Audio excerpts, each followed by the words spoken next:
राधे राधे गुरुजी। हिमानी शर्मा जी, जशपाल शर्मा जी। गुरुदेव, आपके चरणों में कोटि कोटि प्रणाम। ये अपने परिवार में और अध्यात्म में बैलेंस नहीं बना पा रहे हैं। इनका ऐसा कहना है कि अध्यात्म के साथ परिवार का भी पोषण करें, ऐसा। भैया अगर ठीक से सत्संग सुनोगे तो बैलेंस बनाना नहीं पड़ेगा। सत्संगी बहुत चतुर हो जाता है, बहुत चतुर हो जाता है। रामई भजे ते चतुर नर। अपने परिवार को तुम भगवान का स्वरूप नहीं समझते हो क्या?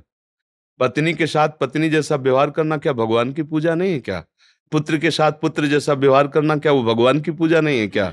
अभी आप समझे नहीं अध्यात्म किसे कहते हैं। हम लोग अध्यात्म शब्द को सीधा इससे ले जाते हैं कि कपड़ा उतारो, बाबा जी बनो, भीख मांगो। ऐसा नहीं है। ये हमारे संस्कार हैं जो हम संत वेश में हैं। अध्यात्म का मतलब है राग त्याग कर बहुत प्रेम पूर्वक सबकी सेवा करना।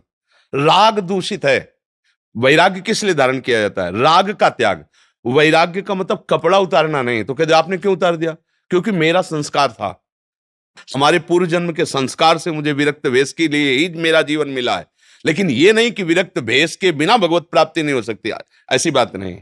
बिल्कुल जो अनुभव किया है शास्त्रों संतों से, बिल्कुल भगवत प्राप्ति दुर्लभ नहीं। पर पत्नी में भगवत भाव, पुत्र में भगवत भाव, जिसके साथ जैसा व्यवहार है वैसा ही। जैसे सब में भगवान है, ब्रह्म है, पर बहन के साथ बहन जैसा, माँ के साथ माँ जैसा, पत्नी के साथ पत्नी जैसा, बेटी के साथ बेटी, और चारों में एक ही आत्मा है। चारों स्त्री शरीर है पर व्यवहार बर्ताव। अगर सत्संगी है तो उसको विवेक के द्वारा बैलेंस बनाना नहीं पड़ता, तो बना बनाया है। मेरे प्रभु जब श्री विग्रह में भावना करते हैं तो वहां से अनुभव दे देते हैं। तो पत्नी में, पति में, पुत्र में, परिवार में क्या मेरे प्रभु नहीं है क्या? मेरे प्रभु के लिए मुझे अलग किसी देश में जाना पड़ेगा क्या? अलग किसी भेष में जाना पड़ेगा क्या? तो मुझे लगता है अभी आप समझे नहीं है।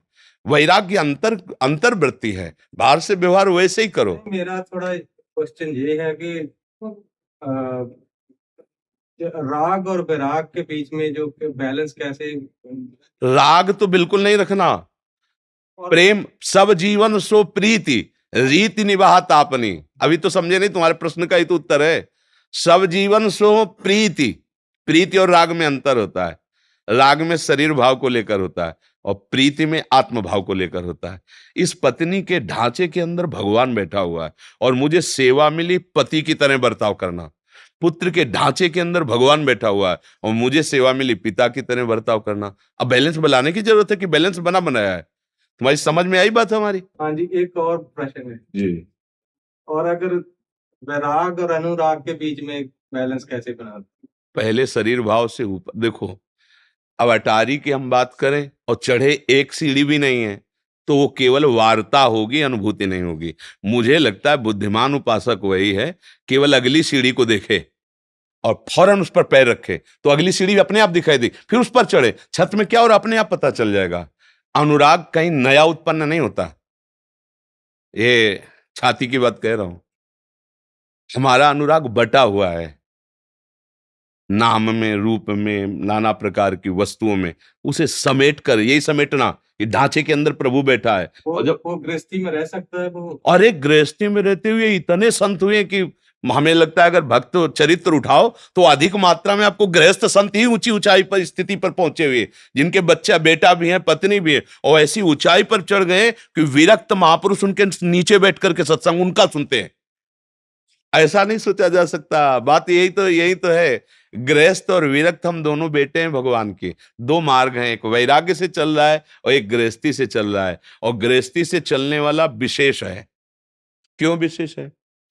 हम लोग मानते हैं कि वैराग्य से चलने वाला विशेष है, पर हमारी जो अनुभूति है वो ये कहती है कि गृहस्थी में विशेष है।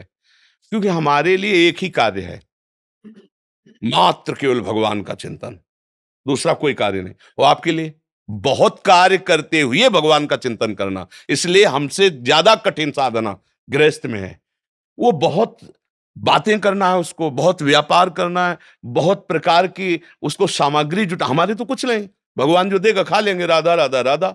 और उसको ऐसा नहीं है, उसको कमाना है, परिवार का पोषण करना है, सबकी कामनाओं की पूर्ति की उसकी जिम्मेवारी, बेटा पढ़ाई लिखाई सब। और इसके बाद भी वो भजन करता है, इसलिए बहुत बड़ा भजनानंदी।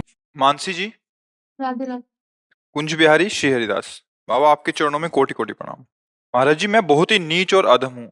मुझे अब पता लग गया है कि मेरा मन बहुत ही पापी है।